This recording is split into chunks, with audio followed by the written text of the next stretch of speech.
I used to think skipping breakfast was a small thing, a habit you barely notice when life is heavy and mornings blur into one another. It wasn't until that morning that I understood how much a single meal could mean, not because of hunger itself, but because of what it said about love, sacrifice, and the quiet way we sometimes give more than we can afford. The alarm went off before dawn, its shrill tone slicing through the stale air of my apartment. The sound felt louder than usual, echoing off the bare walls that still carried the faint smell of coffee from last night. I reached for it, fumbling in the half-light, my fingers brushing against a stack of unpaid bills on the nightstand. The paper edges were soft from handling. The red print at the top of each envelope glared at me like accusations I was too tired to answer.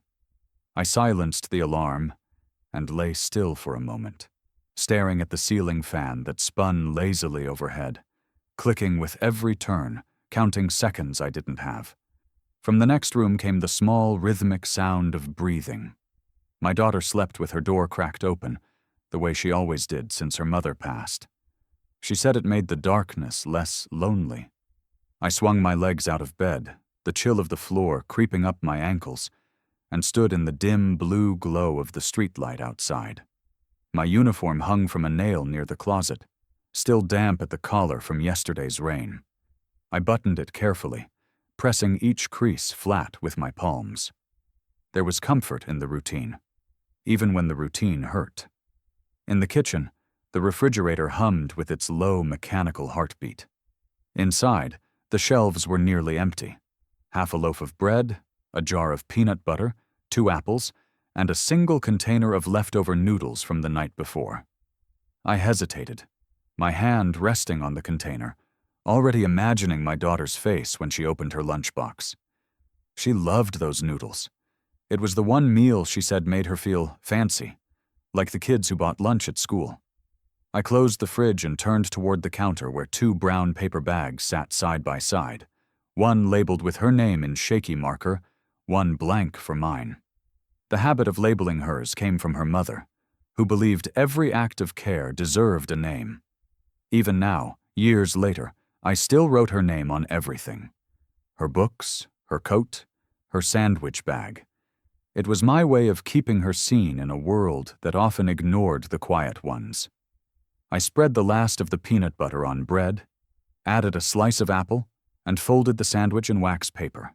The motion felt mechanical, like muscle memory forged by love and repetition. When I was done, I stared at the second bag, empty, waiting. It was already past 6. The bus would come soon. My stomach growled softly, a reminder that I hadn't eaten since the night before, but hunger had become a familiar companion, one that didn't complain loud enough to change my choices. I filled my daughter's lunch bag with the sandwich, the noodles, and the second apple.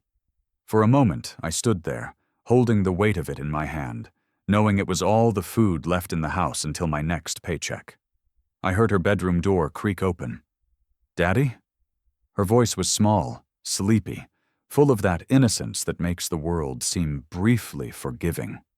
She shuffled into the kitchen wearing her favorite blue pajamas, her hair tangled like a halo of soft rebellion. "Morning, sweetheart," I said, forcing cheer into my tone. "You're up early." She rubbed her eyes and peered at the counter. "Is that my lunch?" I nodded, and she smiled, the kind of smile that undoes you. She sat at the table while I poured her a cup of milk and packed her backpack. Every movement felt deliberate, as though the morning might fall apart if I rushed it. I wanted her to see calm when she looked at me, not the tightrope I walked between bills and responsibilities. "Are you eating at work today?" she asked suddenly. Her question caught me mid-motion. I looked at the empty bag on the counter and then back at her. "Yeah," I lied. "They've got food there." She frowned. "You always say that." I smiled to hide the sting. "And it's always true." She didn't argue. Children have a way of accepting the world the way it's handed to them, even when they sense the truth hiding underneath. She finished her milk, and I helped her with her coat, the sleeves a little too short now. The bus honked outside. 2 short bursts that felt impatient, like the world itself reminding us to move faster. We stepped into the cold morning. The air smelled of wet asphalt and coffee from the corner shop. The sky was a pale gray, streaked with light that hadn't yet decided if it wanted to be day. My daughter clung to my hand, her backpack bouncing against her knees as we walked to the stop. The city was waking up around us, car doors slamming, engines starting, neighbors nodding without words. I could feel the ache in my stomach intensify, but I ignored it. I had learned long ago that love could fill you in ways food couldn't. The bus pulled up with a groan of brakes, and she climbed aboard, turning to wave before she found her seat near the window. Her small face pressed against the glass, smiling. I lifted the lunch bag and held it up so she could see it one more time. She grinned and made a heart shape with her hands. I felt my throat tighten as the bus pulled away, taking her and the lunch I no longer had. The street grew quiet again. I stood there longer than I should have, watching the taillights disappear around the corner, trying to shake the heaviness in my chest. Hunger, fatigue, love, they all blur together until you can't tell one from the other. I started walking toward the station where I'd catch my ride to work. The cold bit through my thin jacket, and I tucked my hands into my pockets, feeling the worn edges of a dollar bill and a single house key. At the end of the block, I stopped to adjust my shoe. That's when I felt it. A subtle prickle, the sense of being watched. I turned slightly but saw nothing unusual. A few cars idled by the curb, windows fogged from the morning chill. I brushed the feeling off and kept walking, my breath turning to mist in front of me. As I passed the corner, I noticed a black sedan parked halfway down the street. The windows were tinted dark, the kind of car you only see in neighborhoods far nicer than mine. I thought it belonged to someone lost, maybe waiting for directions or a delivery. It didn't move, didn't honk, didn't even hum. Just sat there, silent. I pulled my jacket tighter and kept my head down. The bus to my job site arrived with a gust of exhaust, and I climbed aboard, grateful for the temporary warmth. My seat was by the window. I glanced outside one last time before the doors shut, and that's when I saw it, the faintest flicker of movement behind the sedan's glass. Someone was there, watching. I told myself it didn't matter, that it was nothing, just another commuter checking the time or making a call. But as the bus pulled away, I couldn't shake the feeling that those eyes hadn't looked at the street, or the traffic, or the weather. They had been fixed on me. Later, I'd try to remember every detail of that car, the license plate, the reflection, the silhouette. But in that moment, I simply stared until the curve of the road swallowed it from view. What I didn't know then was that this ordinary morning, this small act of love disguised as routine, had already changed everything. Because somewhere in that black car, a man I'd never met was watching, and the story that would rewrite my life had already begun. As my daughter's bus vanished down the street and the black car remained motionless at the curb, I turned away, unaware that the man inside was still watching us both, his eyes following me as if he already knew where this day would lead. Hunger has a strange way of humbling you. It doesn't scream or demand attention. It whispers, reminding you quietly that you've given everything you have and there's nothing left to spare. That morning, as the bus rattled toward the city, I could already feel it starting to whisper. A hollow ache spreading from my stomach to my chest. An emptiness I'd grown used to ignoring. It was nothing new. I'd skipped meals before, pretended not to notice the dizziness that crept in by mid-afternoon. I told myself that's what good fathers did. They made sure their children never knew what sacrifice tasted like. The city was already alive when I arrived. The air smelled of rain and exhaust, a mix of promise and decay that only city mornings could hold. I stepped off the bus, tightening my jacket against the wind, and walked the 3 blocks to the construction supply store where I worked. The building looked as tired as I felt. Peeling paint, cracked windows, the kind of place that, Survived more out of habit than business. Inside, the fluorescent lights hummed, washing the shelves in a pale, unforgiving glow. "Morning, Hale," someone called from the back. It was Tony, my coworker, waving a half-eaten donut like a trophy. "You look like hell, man. Didn't sleep again?" I forced a smile. "You know me. Coffee instead of sleep." He laughed, crumbs spraying from his mouth, and offered me the other half. "Want it?" I hesitated for a moment. God, I wanted it, but I shook my head. "Nah, I'm good." He shrugged, stuffing it into his mouth. "Your loss." It wasn't a loss, I told myself. It was a choice. One of 1,000 small choices that kept my daughter's world intact. I slipped into the back room to clock in, the time card machine groaning as if it too hated mornings. The hours crawled. I spent most of the day lifting crates, hauling lumber, sorting invoices. The kind of work that keeps your body moving so your mind doesn't have to. The ache in my stomach deepened by noon, but I drowned it with sips of water and half a stick of gum I found in my jacket pocket. By 2 o'clock, the others were laughing around the break table, trading stories between bites of sandwiches and chips. The smell of mustard and grilled chicken filled the air. I kept busy with paperwork, pretending not to notice, pretending I had already eaten. Hunger had long ago taught me the art of pretending. Tony nudged me as he passed. "You sure you don't want a bite, man? You look pale." "I'm fine," I said, forcing a grin. "Just pacing myself. Big dinner tonight." He laughed and moved on, and I swallowed the lie with the dryness in my throat. Hours passed, like years.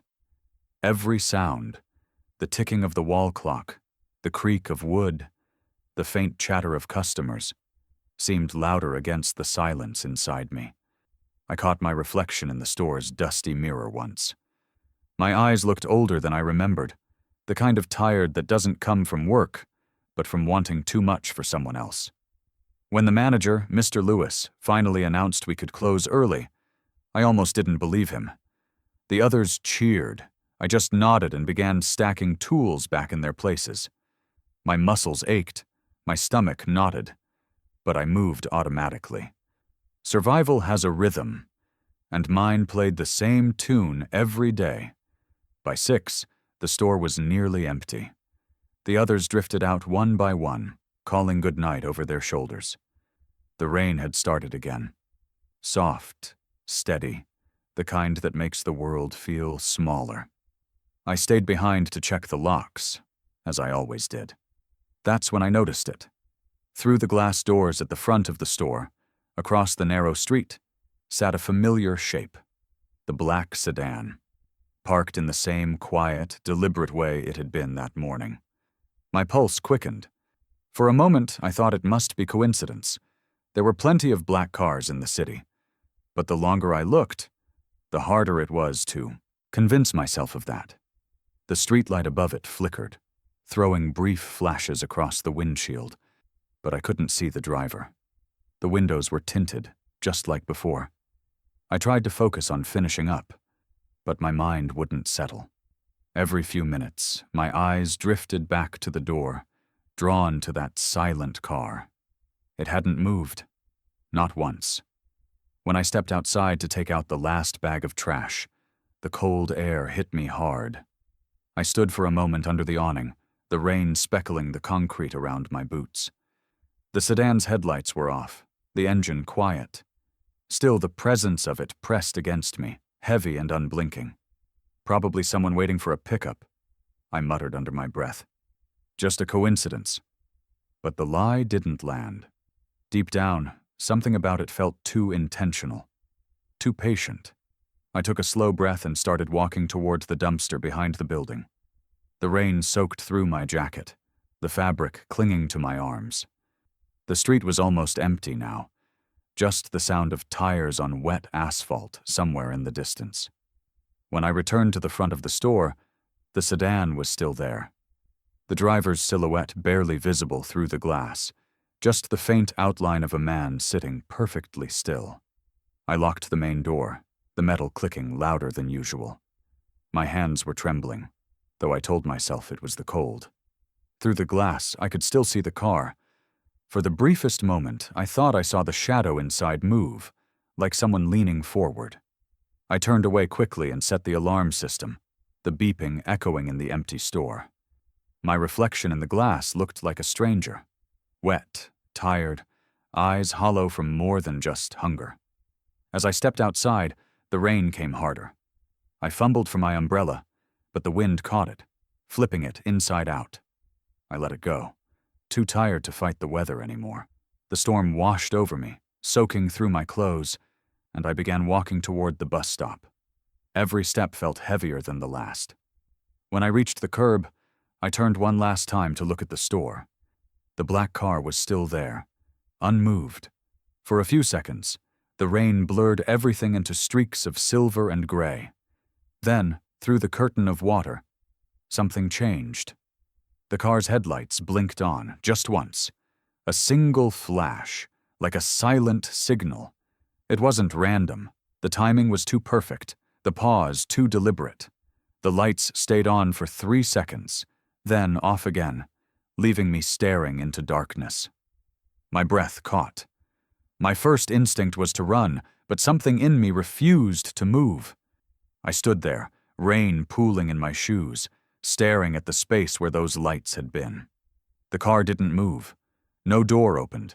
No engine started. It simply sat there, quiet again, like nothing had happened. The bus arrived, brakes hissing. I climbed aboard without looking back, the driver nodding without a word. The warmth of the interior hit me like a wave, but my thoughts were far colder.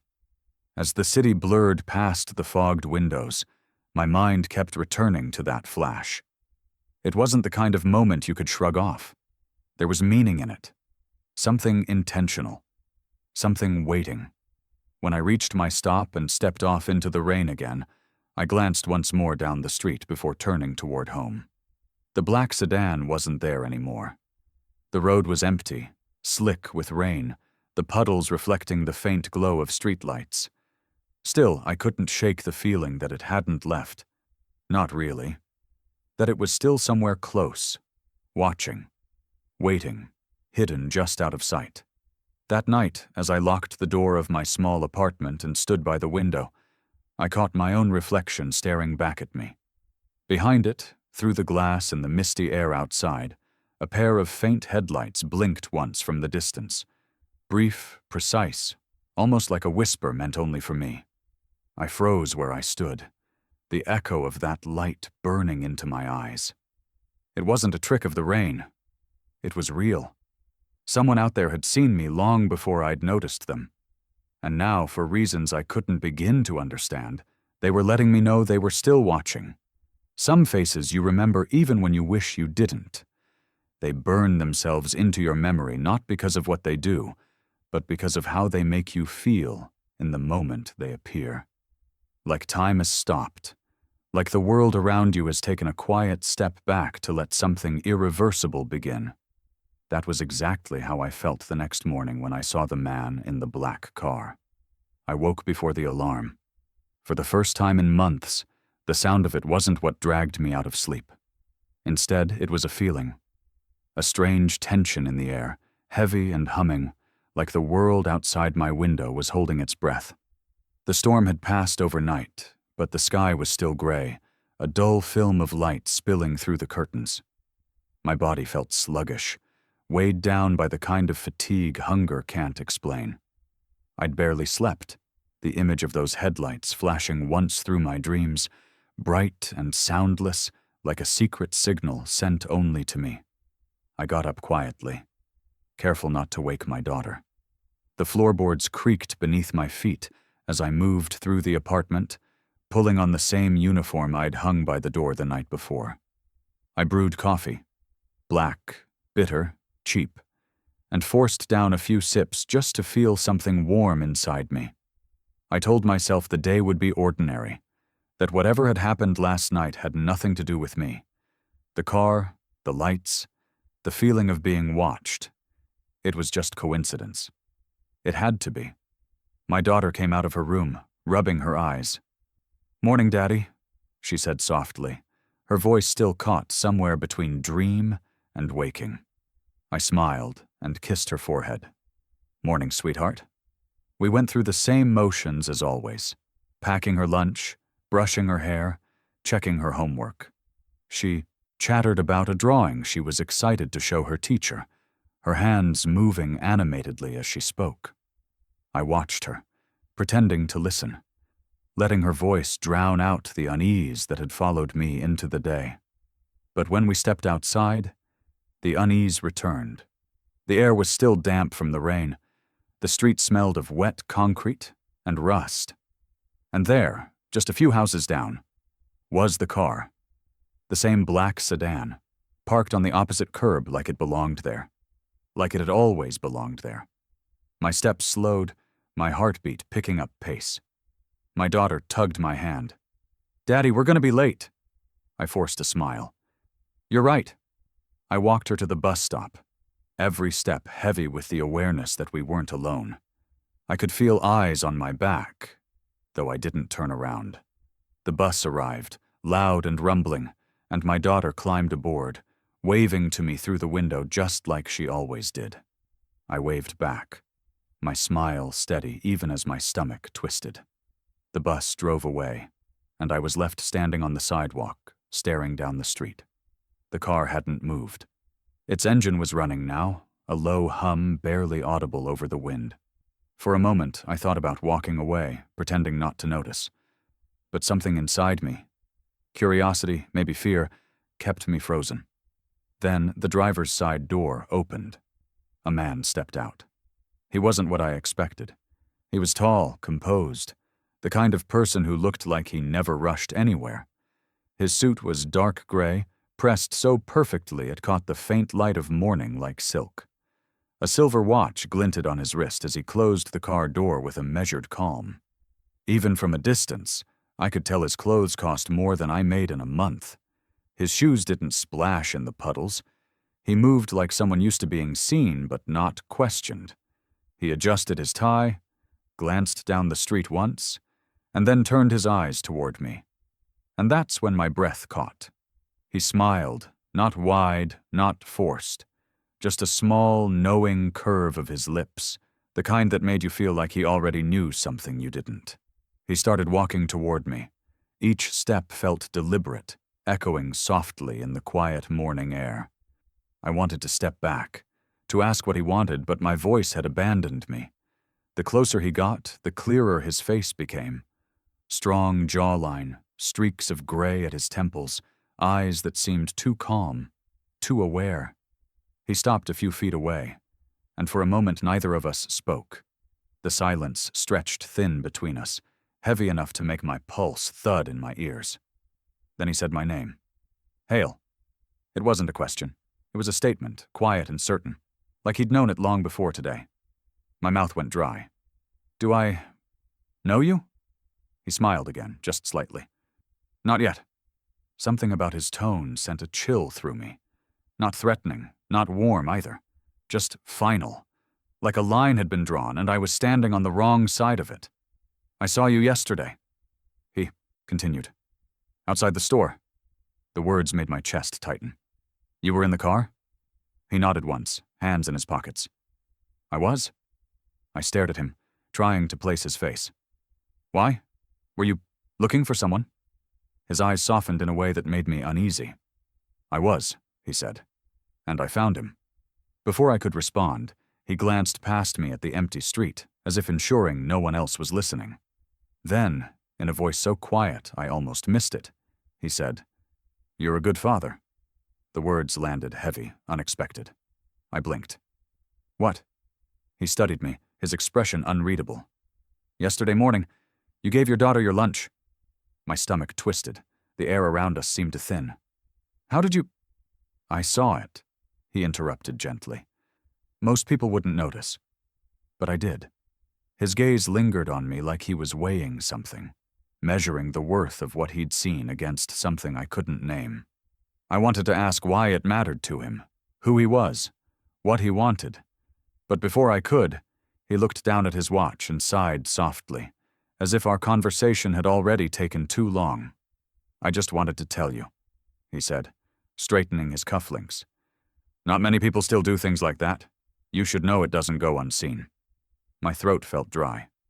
Who are you? He smiled faintly, but it didn't reach his eyes. Someone who believes in noticing. He took a step back toward the car, his shoes silent against the wet pavement.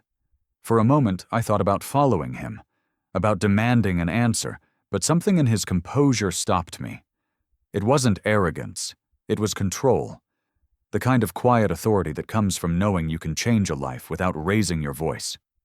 He opened the car door, and I caught sight of another figure inside.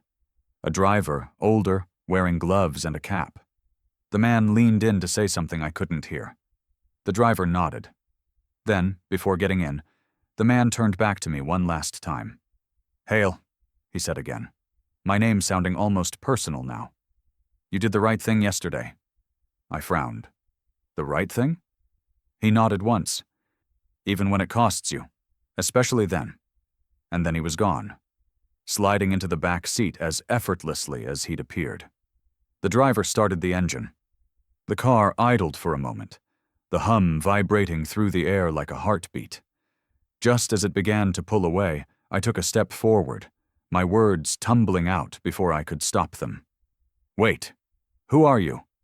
The driver's window rolled down halfway, and I caught the faintest sound of the man's voice from inside. See you soon, Hale. Then the window slid shut, and the car turned the corner, vanishing into the city's gray haze. For a long moment, I stood there, staring at the space it had occupied, the sound of its engine fading into silence. The world around me resumed its rhythm, the distant hum of traffic, the bark of a dog, the chatter of a neighbor's radio. But it all felt dim, muted, like I'd stepped out of sync with reality. I ran a hand over my face, trying to steady my breathing. My fingers were trembling. Whoever that man was, he'd known my name, my face, my choices. He'd been watching long enough to know details no stranger could. And the worst part wasn't the unease. It was the feeling that his words weren't praise, they were preparation. That evening, I couldn't stop replaying it in my head. The tone of his voice, the way he said, "You're a good father," like it wasn't just a compliment, but a warning wrapped in kindness. I didn't tell my daughter about him. I didn't tell anyone. Some things are easier to carry alone, especially when you don't yet understand how heavy they really are. Still, as night fell and I stood by the window, watching the streetlights flicker to life, I couldn't help but wonder if he was somewhere nearby, waiting, watching, deciding what came next. The next morning when I walked out to catch my bus, I saw the same driver standing by the curb, his cap tilted low against the wind. He opened the back door of a new car, sleeker, darker, unmistakably expensive, and for a moment I caught a glimpse of the man inside. Before I could react, the driver's voice carried across the street, calm and clear. "Sir," he said, "we're ready." And then they were gone again, leaving behind only the faint scent of rain and the sound of my own heartbeat echoing in the silence. Not every opportunity knocks. Some simply appear, silent and unexpected, as though the universe itself wants to see whether you're brave enough to answer. That night, when I came home from work, I found mine waiting for me in the simplest, strangest form imaginable. A plain white envelope with no return address.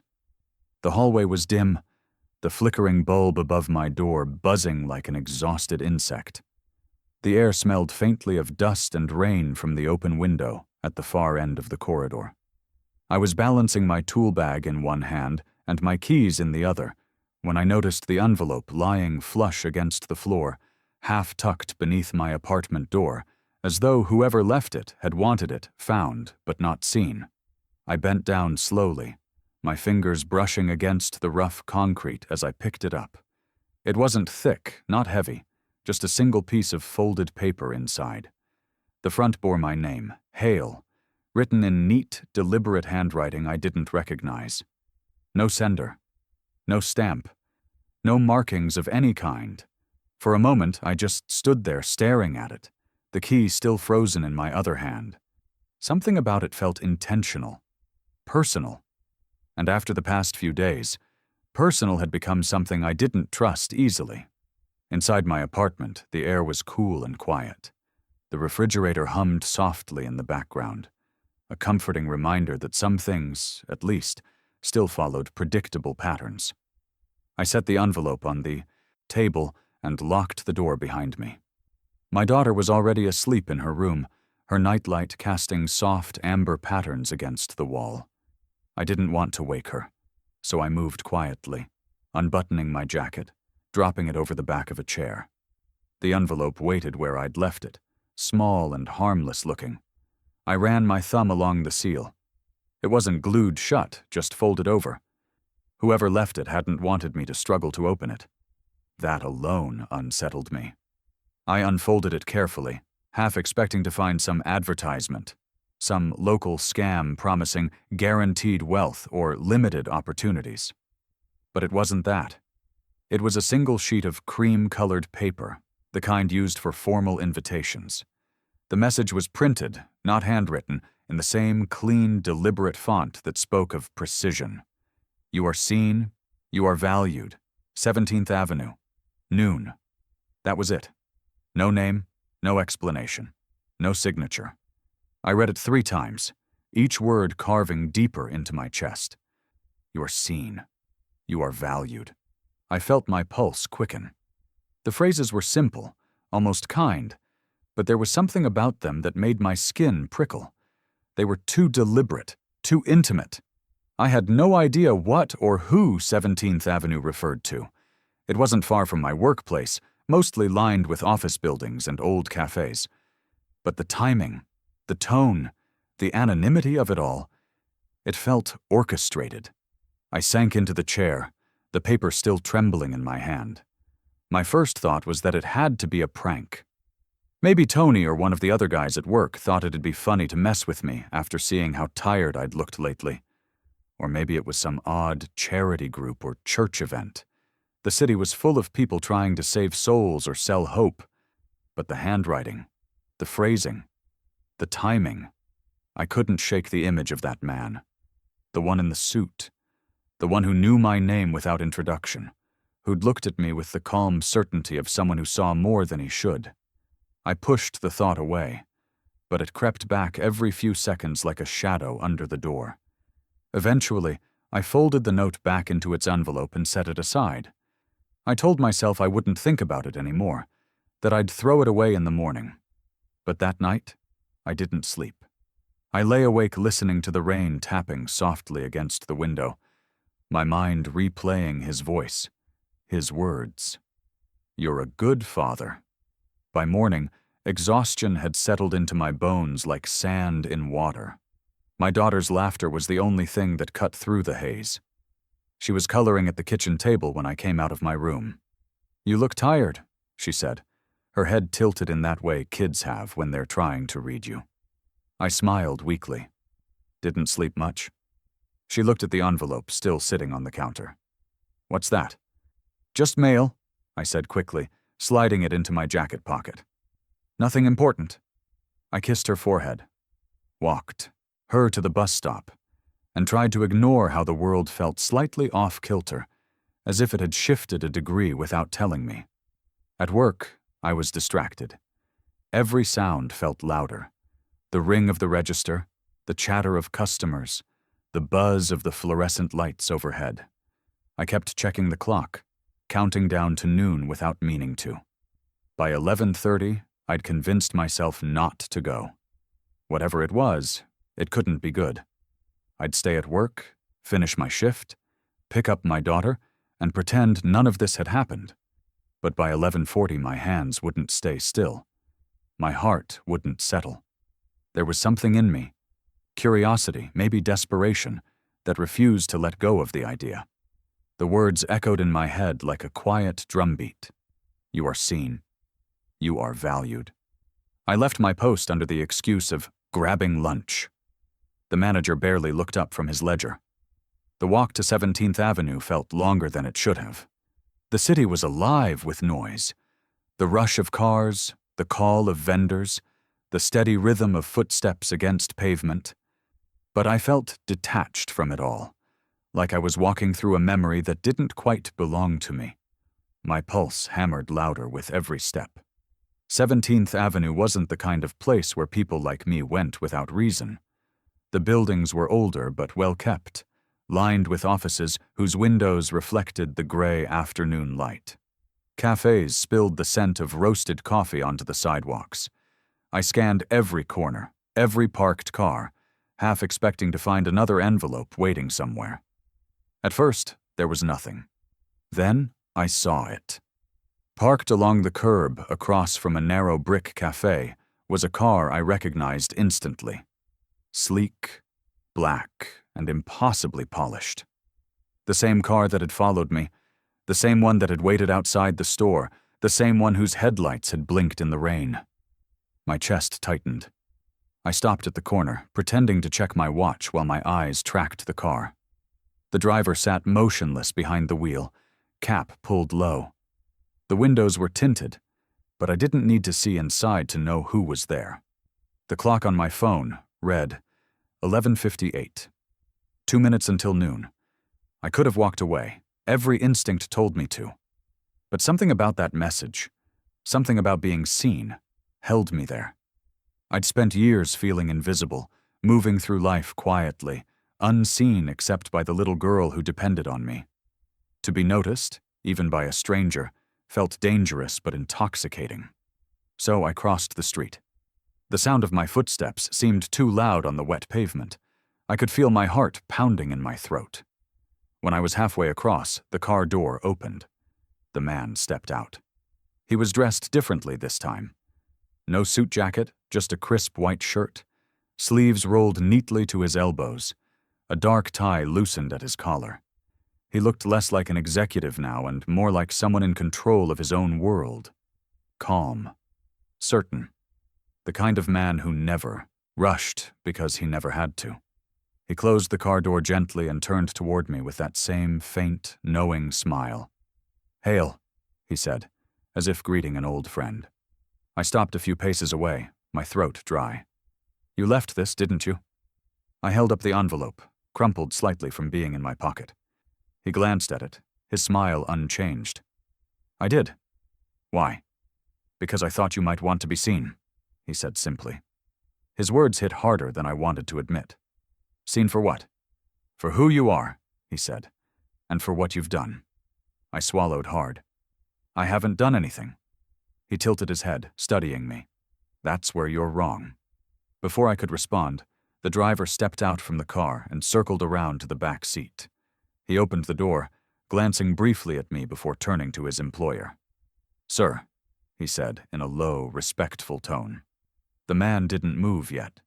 His eyes lingered on mine, calm but searching, like he was measuring the space between us not in steps, but in truth. "Hail," he said again, softer this time.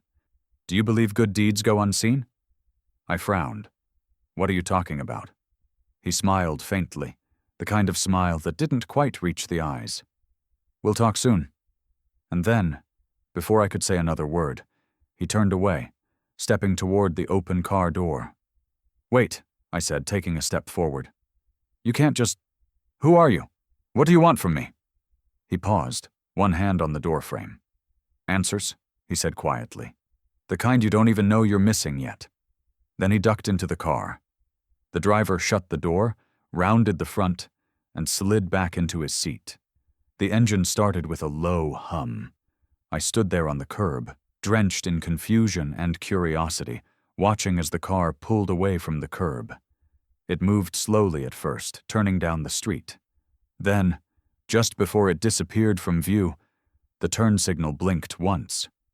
Once, like a deliberate signal. A message I couldn't yet understand. The next day, against every logical thought I had, I returned to 17th Avenue. The same car was waiting in the same spot, sunlight glinting off its polished hood. And before I could even take a breath, the back door opened, and the man stepped out once more, his eyes fixed directly on me, as if he'd known all along I'd come back. Trust is expensive when life has only taught you loss. It's something you learn to ration carefully, like the last few dollars in your wallet or the final bit of strength before a long day ends. I'd spent years keeping my world small, predictable, safe. But the moment Mr. Callahan spoke my name, the quiet, ordered rhythm of my life began to unravel.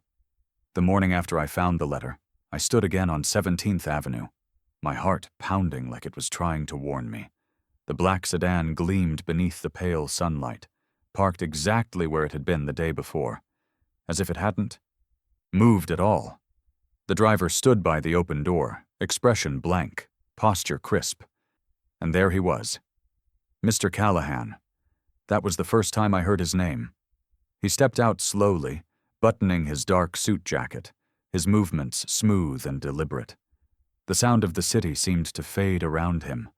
No honking horns, no footsteps, no chatter, just the soft click of his shoes on the wet pavement.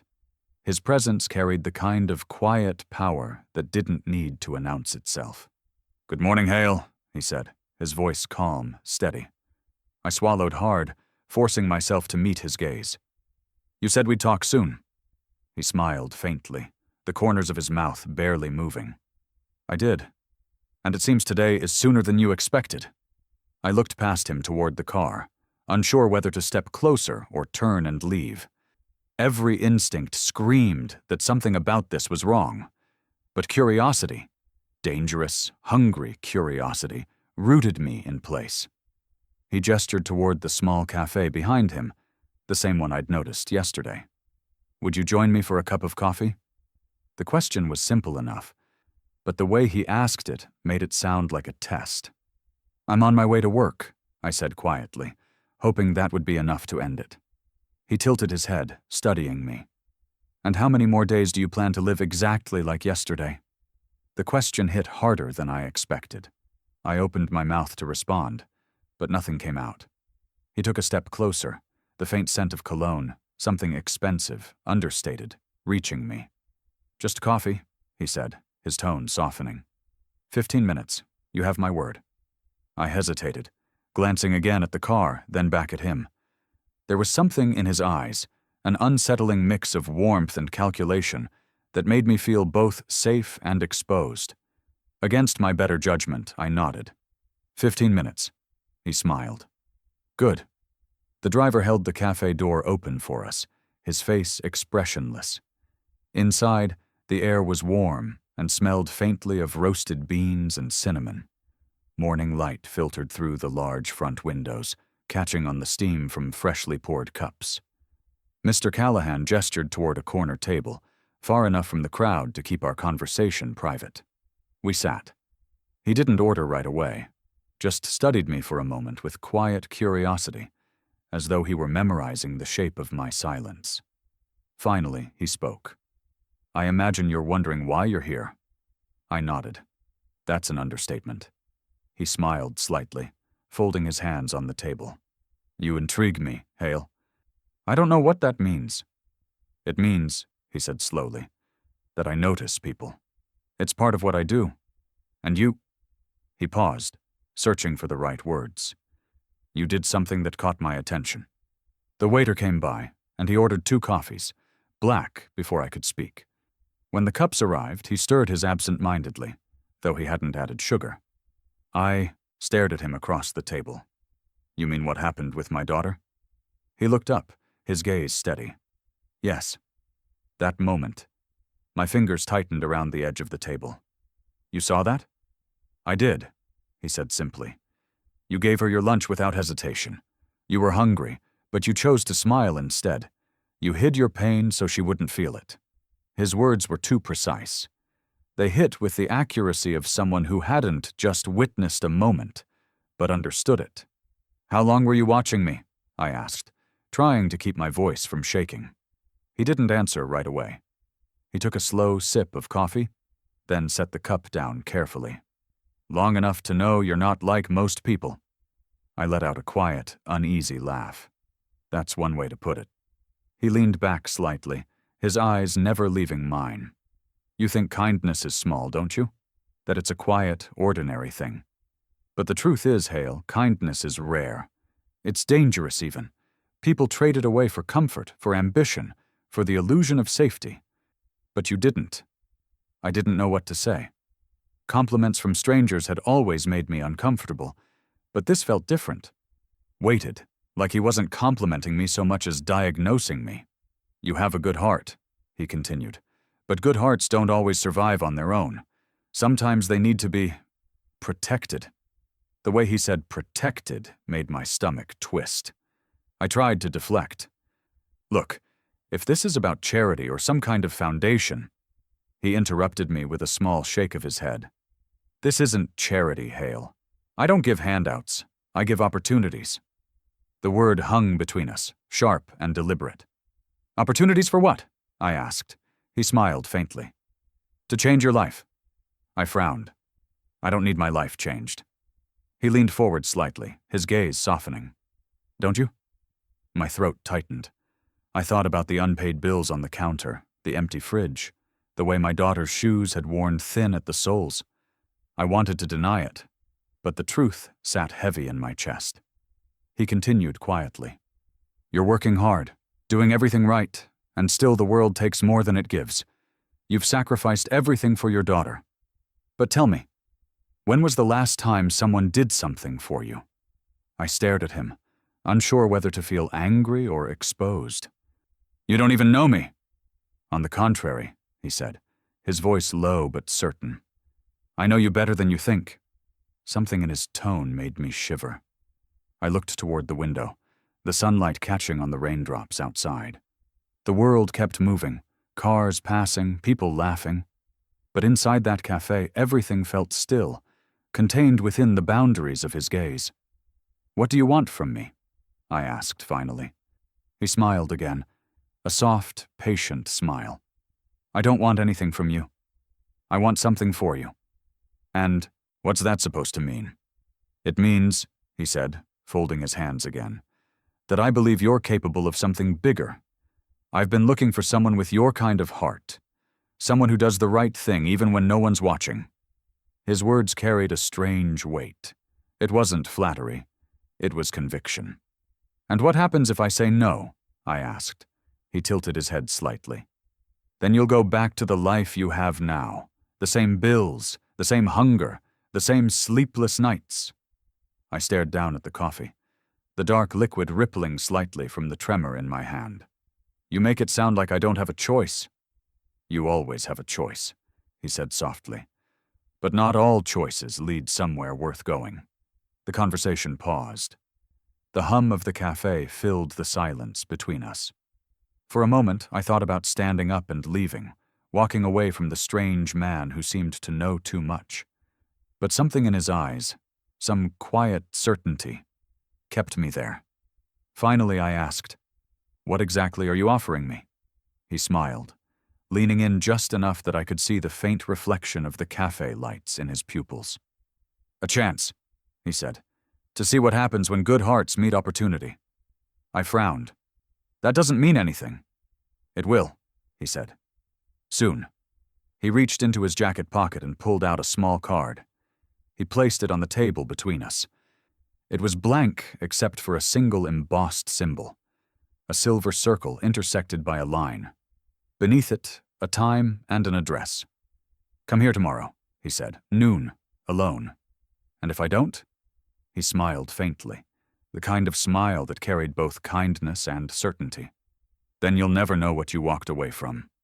I stared at the card. "Why me?" He leaned forward again, his voice low, intimate. "Because, Hale, you gave away your lunch when you had nothing left. Most people don't give when they're empty. You did. And that tells me everything I need to know about the kind of man you are." The words struck something deep inside me, part pride, part unease. I opened my mouth to respond, but he wasn't finished. He leaned even closer, his tone shifting, almost conspiratorial. "What if," he whispered, "that one act could change everything?" Before I could ask what he meant, the driver appeared at his side, silent as ever. Mr. Callahan stood, straightening his jacket. "Tomorrow, noon," he repeated softly. Then he left, leaving the card on the table, the faint scent of coffee and rain lingering in the air, along with a question I couldn't stop asking myself. What if he was right? Walking into his office building felt like trespassing on another world. Everything about it, the glass, the marble, the silence, seemed designed to remind people like me that they didn't belong there. The kind of place where air smelled expensive, where footsteps echoed too, cleanly, where time itself seemed to slow down just to watch you squirm. The morning air had been sharp and cold when I stepped off the bus, but the moment I crossed through the revolving doors, warmth wrapped around me. It wasn't the comforting warmth of sunlight or coffee. It was the controlled, mechanical kind that lived in climate-controlled lobbies and high-end boardrooms. The scent of polished wood and faint citrus hung in the air. My boots squeaked faintly against the glossy marble floor, a sound that felt far too loud in a place this perfect. The building towered over the city, a gleaming monument of steel and glass. I stood in the lobby for a moment, trying to remember how to breathe. The ceilings stretched higher than any church I'd ever been in, with white light spilling down from hidden panels that made everything glow in soft gold. The receptionist behind the desk was dressed in black and gray, her smile perfectly symmetrical, the kind that didn't quite reach her eyes. "Good morning, Mr. Hale," she said. I froze mid-step. "How do you—" She gestured politely towards the elevators before I could finish. "Mr. Callahan is expecting you. Top floor." My throat went dry. "You mean, he told you I was coming?" Her smile didn't waver. "He tells us everything that matters." I nodded stiffly, pretending not to notice how her gaze followed me, polite but assessing, as if cataloging another variable in a system I didn't understand. I pressed the elevator button and stepped back, watching the glass doors reflect a version of myself I barely recognized. The reflection looked smaller somehow, worn down. The faint scuff marks on my jacket sleeves, the uneven knot of my tie. It all seemed to scream out of place. Behind me, everything sparkled. In front of me, I looked like a smudge against the shine. When the elevator doors slid open, a rush of cool, perfumed air hit me. Inside, mirrors lined every wall. The button for the top floor glowed white when I pressed it. The ride up felt endless. My reflection followed me on all sides, multiplying my discomfort until it filled the space. Halfway up, I caught myself straightening my posture, trying to look like I belonged, even though I knew I didn't. I thought of my daughter, her shy smile when she'd waved goodbye that morning. I thought of the bills I'd stuffed into the kitchen drawer, the worn-out soles of my boots. Maybe this was foolish, maybe even dangerous. But something about Callahan's words wouldn't leave me. What if that one act could change everything? When the elevator stopped, the doors opened silently to a hallway that didn't feel real. The carpet was thick enough to muffle sound. Soft jazz music played from hidden speakers. The walls were lined with photographs, black and white images of workers, factories, handshakes, men in suits standing in front of skyscrapers. The contrast wasn't lost on me. The laborers in the photos looked like me. The men shaking hands looked like Callahan.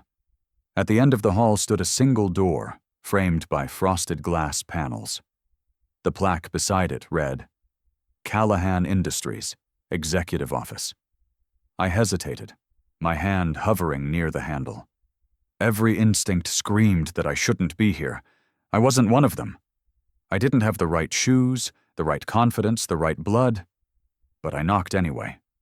A calm voice from inside said, "Come in." The door swung open easily, soundless on its hinges.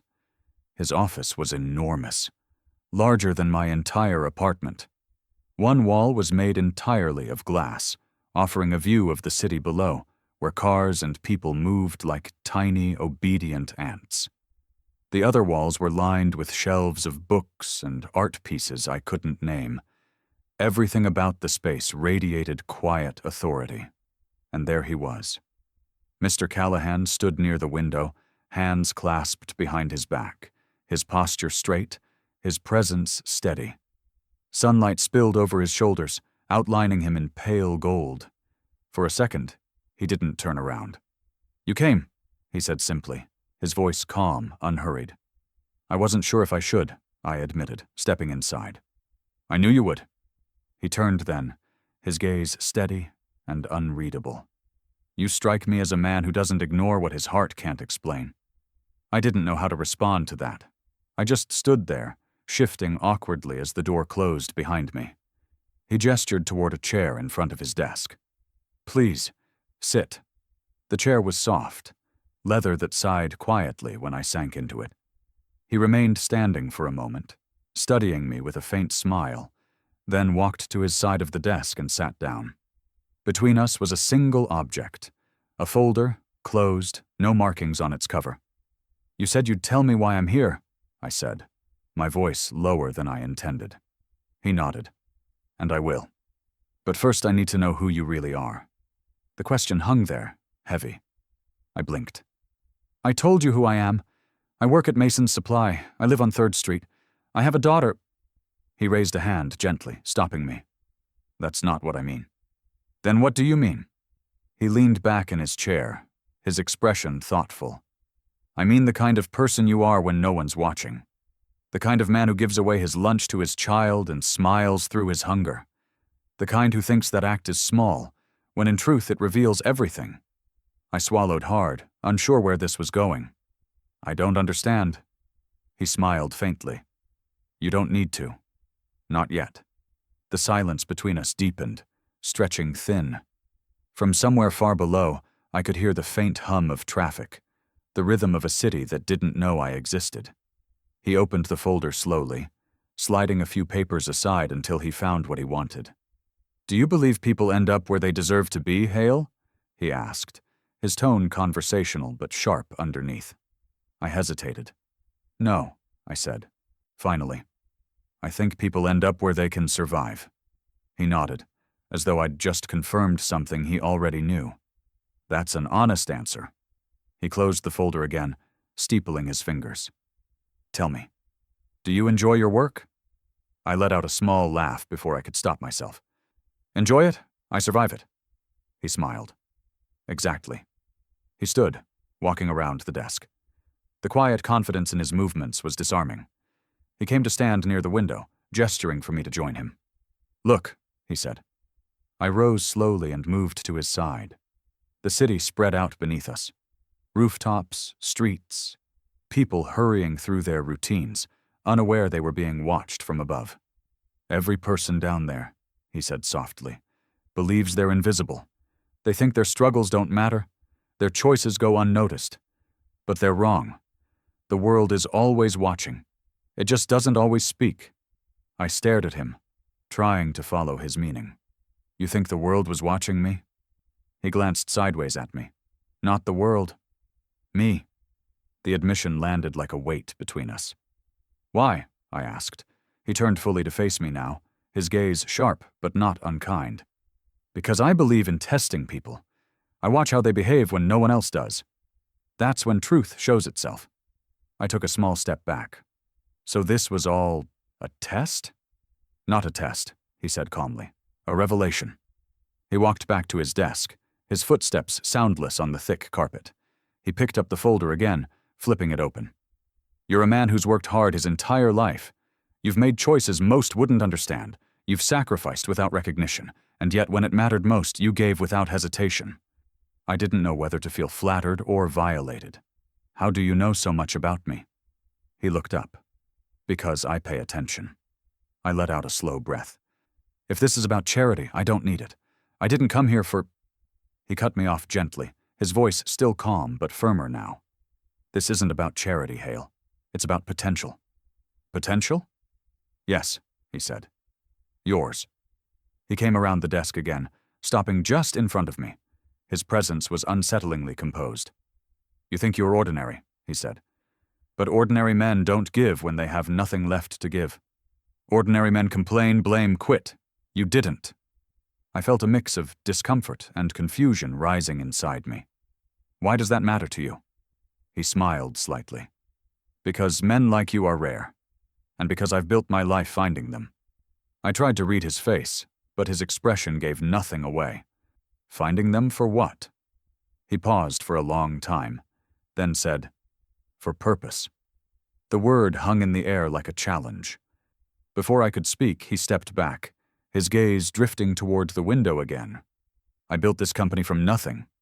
Everything you see here started with one decision, one act of faith.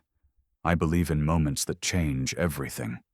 He turned back toward me, his voice dropping slightly, his eyes locked on mine. And I think you're standing at the edge of one right now. Something in his tone changed. The warmth that had colored his earlier words cooled, replaced by something else. Something more deliberate, almost surgical. I felt it then. The shift in atmosphere, the slow tightening of invisible strings.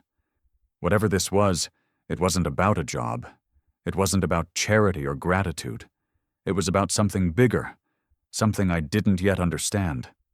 He smiled faintly again, but this time it didn't reach his eyes.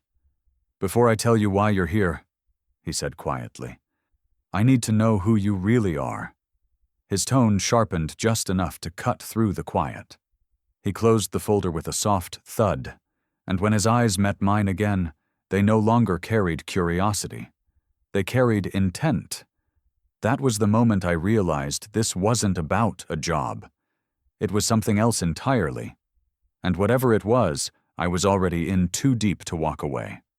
Sometimes one question exposes everything you hide, not because of how it's asked, but because of how it waits for your answer. It sits there, still and heavy, stripping away the lies you've rehearsed, the pride you've built, the fragile walls you've spent years constructing just to survive. When Mr. Callahan finally asked me his question, I felt every one of those walls collapse in silence. The office had grown impossibly quiet. The hum of the air system faded into a whisper. Outside the glass wall, the city continued to move. Cars crossing intersections, people flowing through the sidewalks like small pieces in an endless game. But in that room, time stopped. Mr. Callahan leaned forward slightly, his elbows resting on the dark oak desk between us. His expression was calm, unreadable. Hale, he said softly, why did you give away your meal that day? The question came like a whisper, but it hit with the weight of something far heavier. I blinked. What? He didn't repeat himself. He didn't need to. The moment he said it, I understood exactly which day he meant. That morning, he continued, outside your apartment, your daughter, the lunch bag. You hadn't eaten in over 24 hours. So tell me, why did you give it away? I sat back slowly, the leather chair creaking beneath me. I wanted to look away from him, from the glass behind him, from the world that suddenly felt too big. My throat tightened. I don't know, I said finally. It wasn't something I thought about. He nodded once, almost imperceptibly. Think about it now. His voice didn't rise, didn't demand, but there was something in it that commanded obedience. I tried to form words, but they wouldn't come. How was I supposed to explain something that had never been a choice? He waited. The seconds stretched. The faint tick of the clock on his wall became thunder in the silence. Finally, I forced myself to speak, because she needed it more. He didn't react, not with surprise, not with approval. He simply watched me, the steady gaze of a man who'd learned to read truth by how it trembles. She's a child, I added quietly.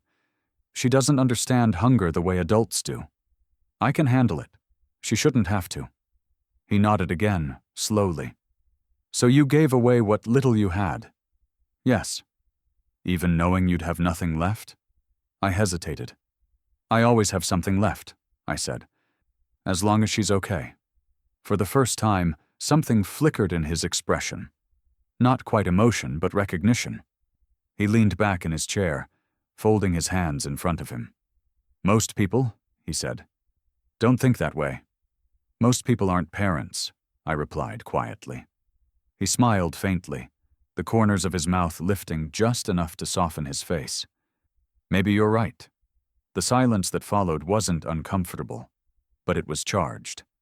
He studied me for a long moment, his eyes moving as if tracing the outlines of thoughts I couldn't see. Finally, he stood. I watched him walk to the window again, his hands clasped loosely behind his back. He stared down at the city below, the light reflecting off the glass like ripples of water. Do you know what I see when I look down there, Hale? I shook my head. I see transactions, he said. Everything people do is a trade. Time for money, effort for comfort, lies for approval. The world runs on exchanges, some fair, most not. But what you did... He turned toward me, eyes narrowing slightly. You broke the pattern. You gave without expecting anything in return. You lost and called it love. He said it with the calm precision of someone dissecting a truth, not complimenting it. I swallowed hard. You make it sound like a mistake. He smiled faintly. Not a mistake. A rarity. He moved closer to the desk again, resting his hands on its edge. Tell me something, he said. When you gave her that food, what did you feel? The question startled me. What did I feel? Yes. In that moment. I stared down at my hands, fingers curled against my knees. Hungry, I admitted, but proud too, not because of what I did, but because she didn't have to feel what I felt. And after? After? When she was gone? When the bus left? What did you feel then? The words caught in my throat. I looked up at him, but his expression stayed steady, patient. Empty, I said finally. Not just hungry, empty. Like I'd given away more than food. He nodded slowly. That's the part no one talks about. Giving isn't just generosity. It's surrender. You surrendered something of yourself that day, didn't you?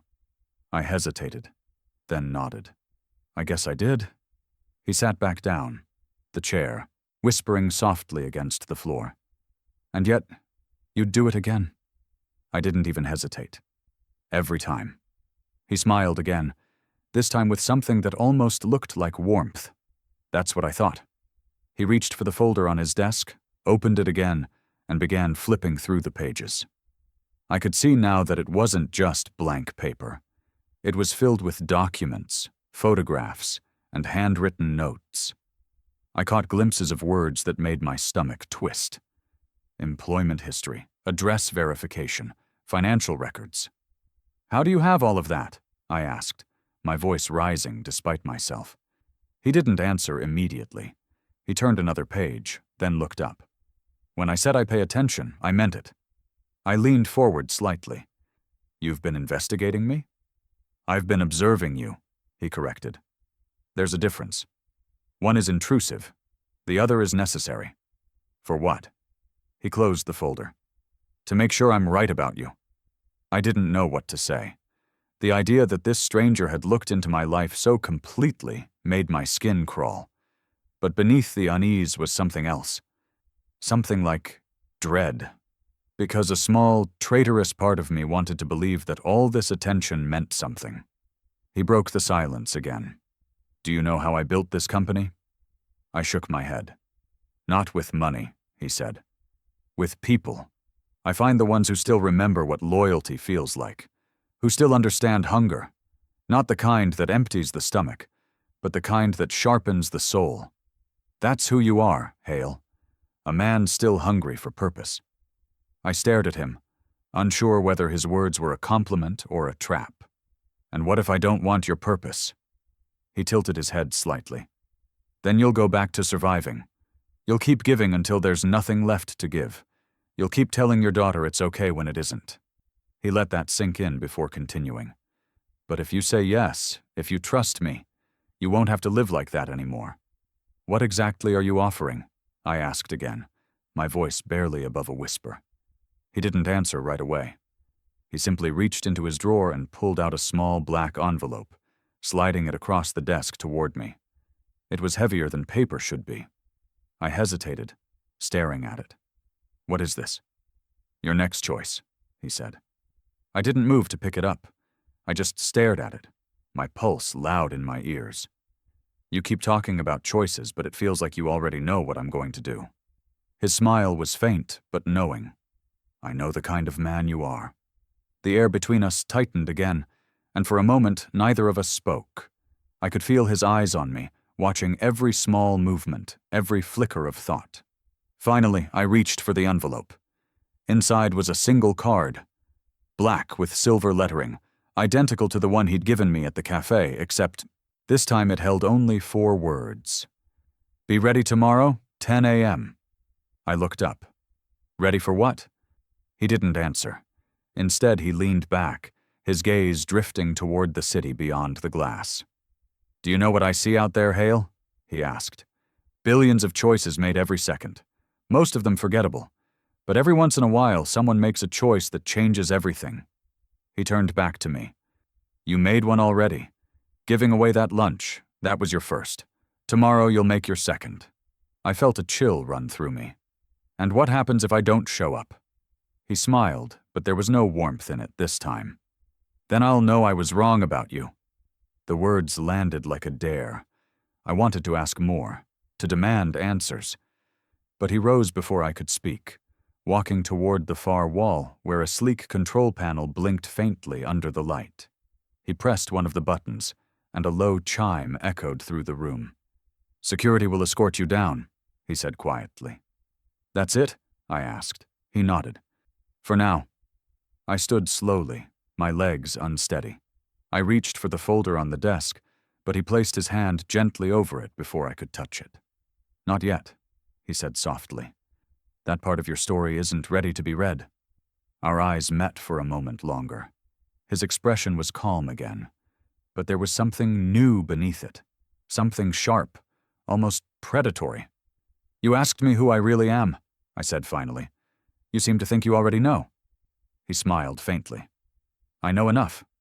And then, just as I turned to leave, his voice stopped me cold. Hale, he said. I turned back.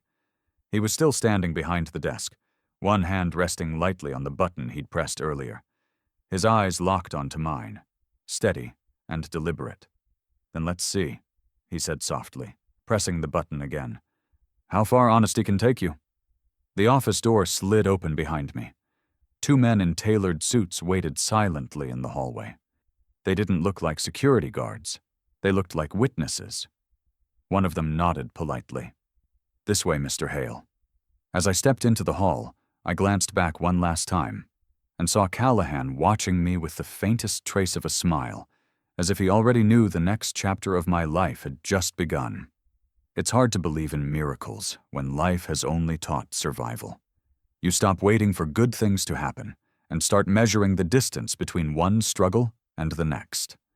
Hope becomes a dangerous kind of luxury, something you admire from afar, but never dare to touch. So when Mr. Callahan made his offer, I didn't believe him. I couldn't. That morning, I walked back into his building for the 3rd time in a week, my nerves a tightly wound coil beneath the surface. I'd spent the entire night replaying his last words. Let's see how far honesty can take you, wondering what kind of test he meant. The truth had already cost me enough in life. I wasn't sure I could afford to give any more of it away. The receptionist greeted me again by name, her voice soft but precise. Good morning, Mr. Hale.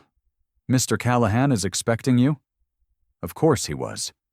The elevator ride up felt longer than usual, the kind of silence that eats at your confidence with every floor. I caught my reflection in the mirrored walls. Same tired eyes, same creased shirt, same man pretending he belonged in a world that had never made space for him. By the time the doors opened onto the top floor, my palms were slick with sweat. Callahan's office looked exactly as it had before. Polished, precise, intimidating in its quiet perfection. He was already standing when I entered, hands in his pockets, watching the city through the glass wall behind his desk. Right on time, he said without turning around. I wasn't sure I should come, I admitted, stepping closer. He finally faced me, a small smile playing at the corner of his mouth. And yet you did. That tells me you're curious. More like confused, I said. You didn't exactly explain what yesterday was about? He gestured towards the chair in front of his desk. Then let's start there. I sat cautiously. He remained standing for a moment longer, as if weighing what to say next. Finally, he spoke. Hale, I run a company that doesn't operate like others. We don't just look for experience. We look for people who can be trusted when no one's watching. People who act on instinct, not greed. People like you. I frowned. You don't know me well enough to say that. He smiled faintly. I know enough. I've seen how you move through the world, the choices you make. That's all I need. I shifted in my chair. So what is this then? Some kind of test? You watch people and decide who gets rewarded? His expression didn't change. You could see it that way. Or you could see it as a chance. A door that doesn't open twice. He walked around the desk, his movements smooth, deliberate, and stopped directly in front of me. I want to offer you a position here, he said. I blinked, certain I'd misheard. A position? Yes. I let out a short laugh, part disbelief, part defense. You're joking. I don't joke about opportunity, he said evenly. My confusion deepened. What kind of position? He didn't hesitate. Executive assistant? For a moment I thought he was teasing me. The word executive sounded absurd in connection with my name. You're offering me a corporate job? I'm offering you a future, he replied calmly. I shook my head slowly, trying to process it. Mr. Callahan, I don't have a degree. I don't even have the right wardrobe for a job like this. He smiled faintly. You have what I need. Discipline, humility, and integrity. The rest can be taught. I don't understand why me, I said, the words slipping out before I could stop them. There are thousands of people more qualified, he interrupted softly. Qualifications are easy to find. Character isn't. I can train skill. I can't train honesty. I stared at him, searching for a sign that this was some elaborate setup. But there was nothing performative about the way he said it. No smirk, no condescension, just quiet certainty. And the pay? I asked carefully, expecting the number to be modest at best. He walked back around the desk, opened a folder, and slid a printed contract toward me. I glanced down and froze. The salary listed was nearly 3 times what I was making at Mason's Supply. Full benefits, a signing bonus that could clear half my debts in a single week. I looked up slowly, my voice shaking. This can't be real. It's real, he said. Every word. Why? I asked again, more desperate this time. Why me? He leaned back in his chair, steepling his fingers.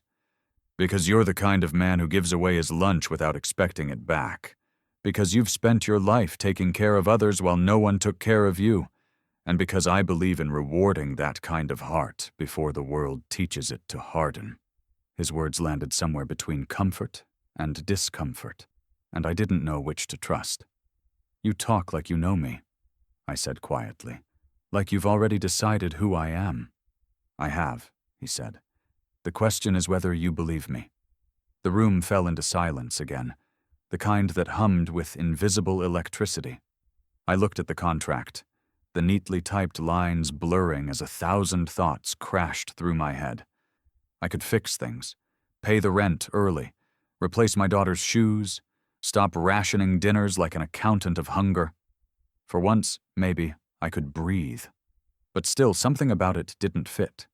It was too easy. Too generous. I looked up.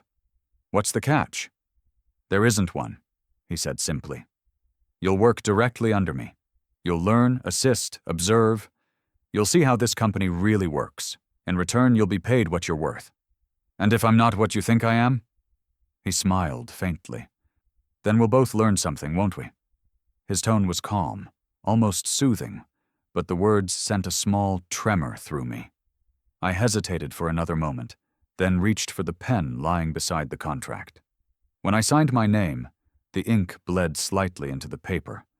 Black on white, permanent and irreversible. He nodded once. Welcome to Callahan Industries, Mr. Hale. The way he said it sent a strange thrill through me, half pride, half dread. He stood and extended his hand. I shook it, feeling the faint hum of power behind his calm. You'll start tomorrow, he said. Be here at 8 sharp. I nodded, still trying to make sense of what had just happened. Thank you, I said finally. He smiled. Don't thank me yet. I left, the building in a daze. The contract folded carefully inside my jacket. The afternoon sun hit my face like a foreign warmth. For the first time in years, I let myself imagine a future that didn't begin and end in survival. When I reached the street, I checked my phone, 3 missed messages from my daughter's school, nothing urgent. I texted her a quick reply, promising to pick her up on time. Then I looked back at the building behind me. Tall, gleaming, untouchable, and wondered if I'd just stepped into a world I wasn't meant to enter. The bus ride home felt longer than usual. Every jolt of the wheels against the road pulled me deeper into thought. Was this really happening? Or was I about to learn that some gifts come wrapped in invisible strings? When I finally reached my apartment, the hallway lights buzzed faintly overhead. My neighbor's door was cracked open, the sound of a television leaking through. I fished my keys from my pocket and noticed it then. Something white tucked beneath my doorframe. Another envelope. This one wasn't like the letter I'd received before. It was thicker, sealed with a silver crest pressed into dark wax.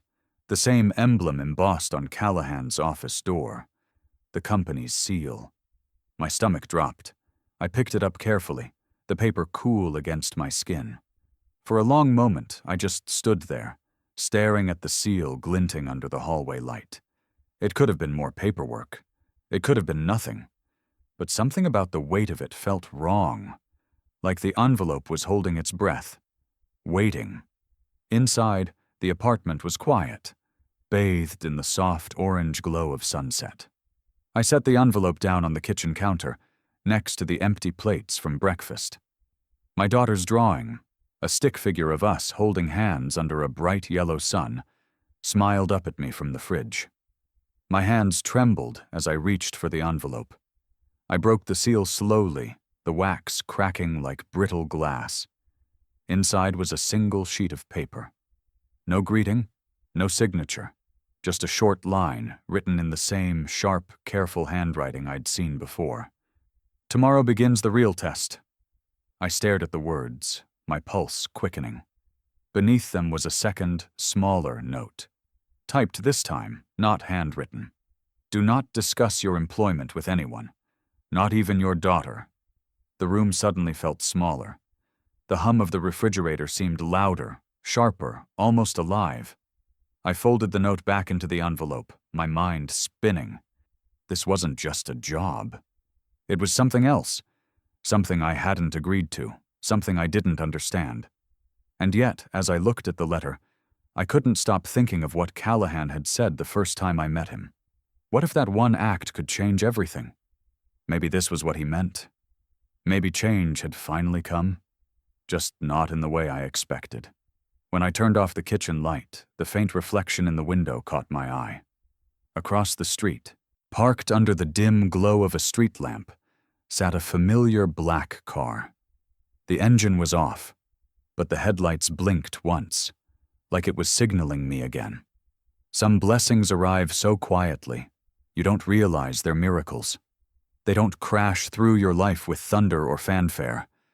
They whisper humbly, like rain against glass.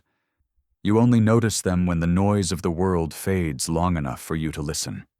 That night, when I finally opened the envelope completely, I didn't expect it to hold anything that would change me. But it did. I sat at the kitchen table long after my daughter had gone to bed, the silver seal already broken, the contents spread out under the soft glow of the overhead light. The wax crumbles lay like fragile red petals across the tablecloth. Inside, folded between the thin sheets of paper, was a small, weighty card. Black, embossed with the same silver insignia that marked every corner of Callahan's world. At first, I thought it was a business card, but when I flipped it over, I saw the faint numbers and magnetic strip. A prepaid card. My brow furrowed. I reached for the note that had been tucked beside it. One line, written in that same crisp, deliberate handwriting. For your daughter's lunches. No one should eat alone. For a long moment, I couldn't breathe. My vision blurred. There are moments in life when gratitude hits like grief, so deep and unexpected that you don't know whether to thank God or curse the years that made you so easily undone by kindness. That was one of those moments. I ran my thumb over the ink, the words almost too simple to carry so much weight. For your daughter's lunches. It wasn't about the money. It wasn't even about generosity. It was about being seen. I leaned back in the chair, my eyes stinging as tears began to fall silently. I hadn't cried in years. Not when the bills piled higher than I could pay, not when my marriage collapsed, not even when I'd gone to bed hungry so my daughter wouldn't have to. But now, over a few words and a plastic card, something inside me broke open. The sound that left my chest was quiet, almost a laugh, almost a sob. I pressed the back of my hand to my mouth, trying to steady myself, but the tears kept coming. They weren't loud or desperate, just real. Years of quiet endurance dissolving into something softer, something human. The apartment felt different in that moment. Lighter, warmer. The air carried a kind of stillness I hadn't felt in so long. For the first time in years, I wasn't thinking about what we lacked. I was thinking about what we'd been given. After a while, I got up, grabbed the card, and walked to my daughter's bedroom. She was asleep, her small frame curled beneath the blanket, her hand resting near her cheek. The nightlight beside her bed glowed faintly, casting a golden halo across her face. I stood there, the card trembling in my hand, feeling a mix of relief and guilt. She didn't know about the letter, the offer, the strange new world that had opened just beyond our front door. And I couldn't tell her. Not yet. The note had made that clear. Do not discuss your employment with anyone, not even your daughter. But as I watched her sleep, I whispered anyway. You'll never go hungry again? I said softly. The next morning, I woke before dawn. The apartment was quiet except for the soft hum of the refrigerator. I brewed coffee. Real coffee, not the cheap instant kind I'd grown used to, and sat by the window as the city began to wake. The black car was gone. For a while, everything felt almost normal. I made breakfast, packed my daughter's lunch, extra snacks, a small dessert, the kind of care I hadn't been able to afford before. She smiled when she saw the lunchbox, that wide, innocent smile that made the world feel conquerable again. Did we win the lottery? She joked, laughing. Something like that, I said, brushing her hair back from her face. After I dropped her off at school, I walked to the corner store and tested the card at the self-checkout. The screen blinked once, then approved the transaction with a green light. Balance remaining, $6,000. My knees nearly gave out. $6,000, an entire month's salary, already loaded, waiting. I stared at the number, my throat dry. That wasn't an advance. That was a statement, a gesture that said, you belong here now. You've been chosen. When I left the store, the city seemed brighter. The clouds looked thinner, the air lighter. For once, I wasn't counting change or time. I was just walking, breathing, existing. All day, I couldn't stop thinking about what Mr. Callahan had said, how integrity couldn't be taught, how he hired for heart. Maybe this was what he meant. Maybe he was the kind of man who saw good and rewarded it, who believed in quiet miracles the way others believed in luck. That night, I bought groceries without checking prices. Fresh fruit, real bread, coffee beans that didn't taste like regret. My daughter laughed when she saw the bags, spinning in circles around the kitchen. Is it a special occasion? She asked. I smiled. Every day's special now. We cooked together that night. Something we hadn't done in months. Pasta, garlic bread, laughter. I didn't realize how long it had been since our small apartment had sounded like home. After dinner, she went to bed early, and I stayed in the kitchen, cleaning up, letting the peace sink in. For the first time, I didn't feel like I was fighting life. It felt, just for a moment, like life had chosen to be kind. But miracles, I've learned, rarely come without shadows. The next morning, when I stepped out into the hallway to grab the newspaper, I saw it, another envelope. It sat exactly where the last one had, neatly tucked beneath my doorframe. My heart sank. This one was thinner, plain white. No wax seal. But the handwriting, oh God, the handwriting. It wasn't Callahan's. It wasn't typed or professional or distant. It was familiar. The letters were uneven, a little messy, written with the hesitation of someone who'd thought too long before putting pen to paper. I froze. I hadn't seen that handwriting in years, but I'd know it anywhere. My ex-wife. For a long moment I couldn't move. The envelope trembled in my hand. I hadn't heard from her since she left. No calls, no letters, not even a message on our daughter's birthdays. She'd vanished like a shadow at dawn, leaving only silence and questions behind. I tore the envelope open before my mind could stop my hands. Inside was a single sheet of lined paper. No greeting, no explanation. Just a few words written in her familiar looping script. He helped me too. The letters were faint, shaky, as though written in haste or fear. I read it once, twice, a third time. Each time the words made less sense. He helped me too. My stomach turned cold. Which he? There was only one name that made sense. Mr. Callahan. I looked at the paper again, hoping I'd misunderstood, that maybe it wasn't from her, that maybe this was some cruel coincidence. But the writing? The pressure of the pen? The way the H curled like a question mark? It was hers. A dozen thoughts collided in my mind. How did she know him? When? Why hadn't she told me? And why now? Why after all this time? I sank into the couch, the letter shaking in my hands. Could it be that she'd met him before me? That this wasn't random at all? That Callahan's attention hadn't been chance, but continuation? The idea settled like ice in my stomach. I thought about his words. The way he'd spoken about watching people, testing them, studying who they were when no one was looking. What if he hadn't found me by accident?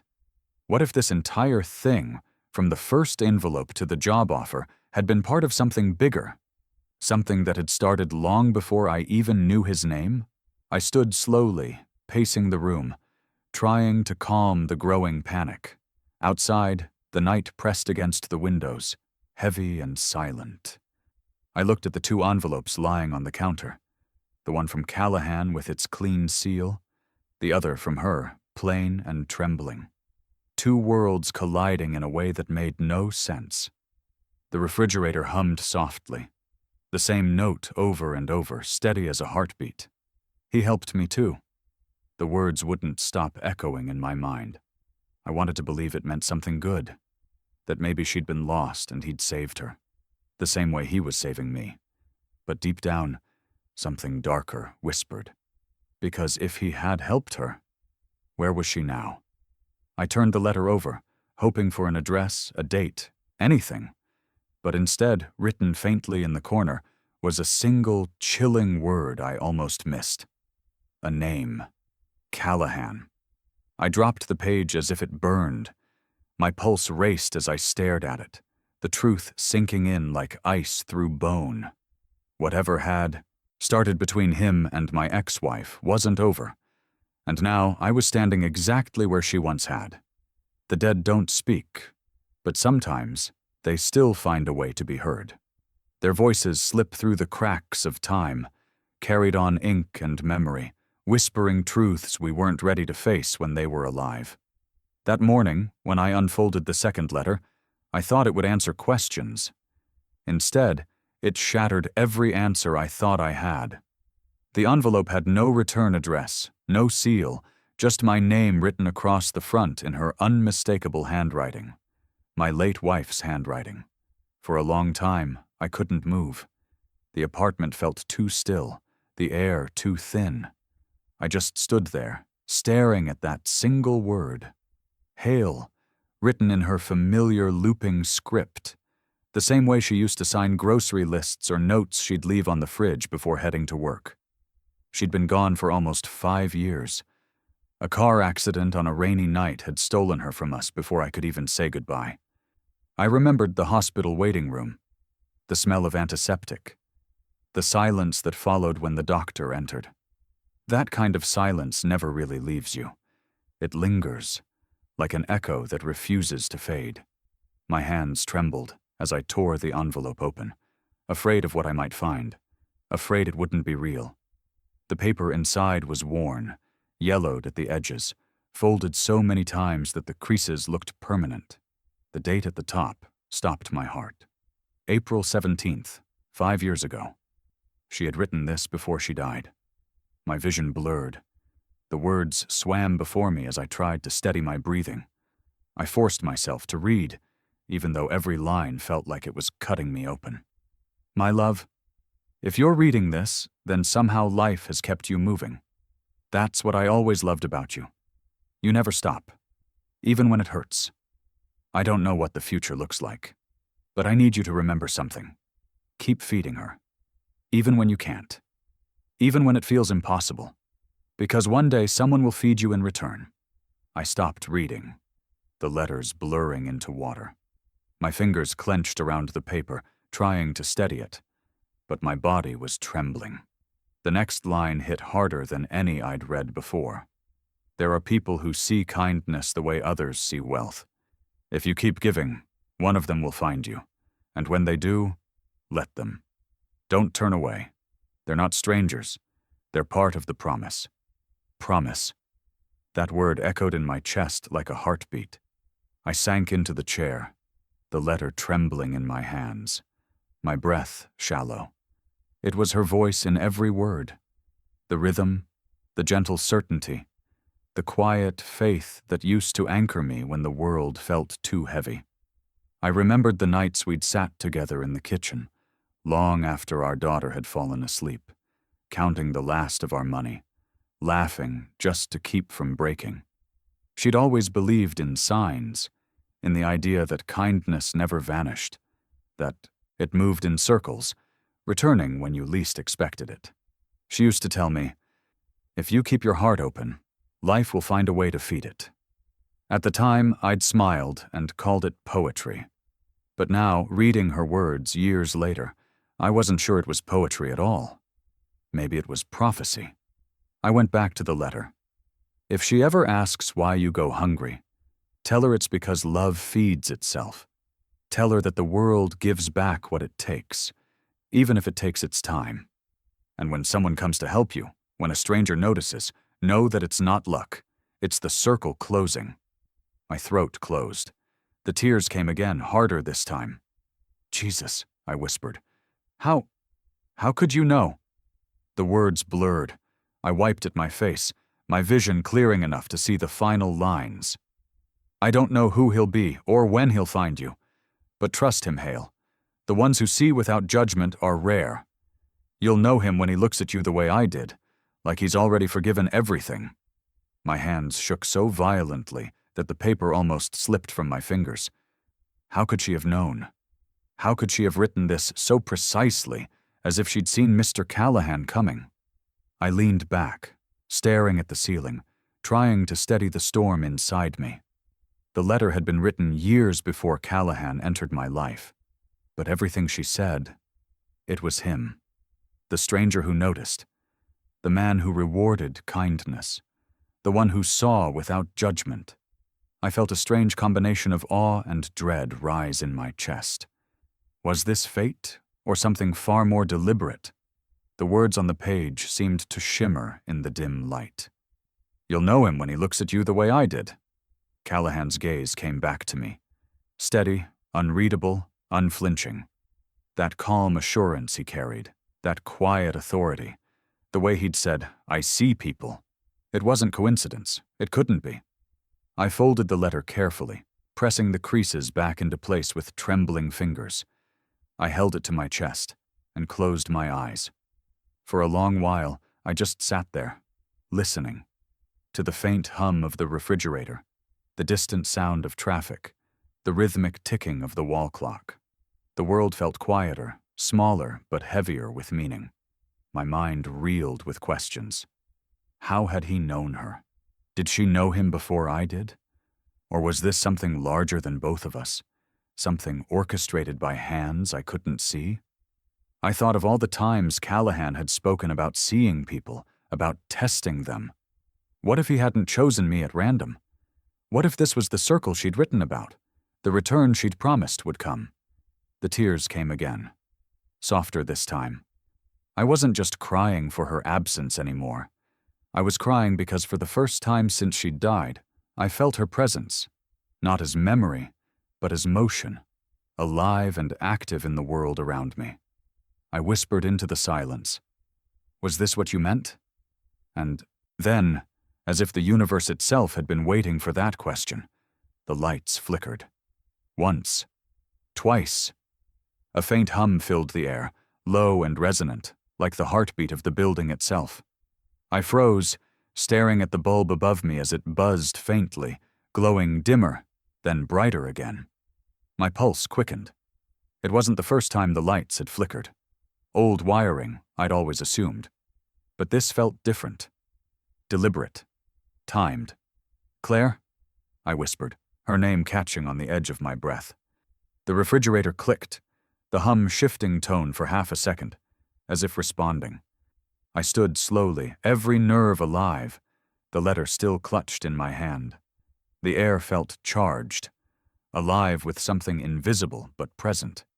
I looked toward the ceiling light, half expecting it to go dark completely. But instead it steadied, the glow softening, almost like an exhale. For a long time, I stood there in silence, caught between grief and wonder. Maybe it was the wiring. Maybe it was nothing. But some part of me, some desperate, still hopeful part, believed it wasn't an accident. Maybe she was still here, guiding me the only way she could. The tears that followed weren't painful this time. They were quiet, reverent, a release. I sat back down, laid the letter gently on the table, and traced her name with my fingertip. Claire. For the first time in years, I whispered it without breaking. The world outside was waking. Soft light spilling through the window, touching the corners of the room. I looked at the letter again, rereading that final line until I could feel her voice in it.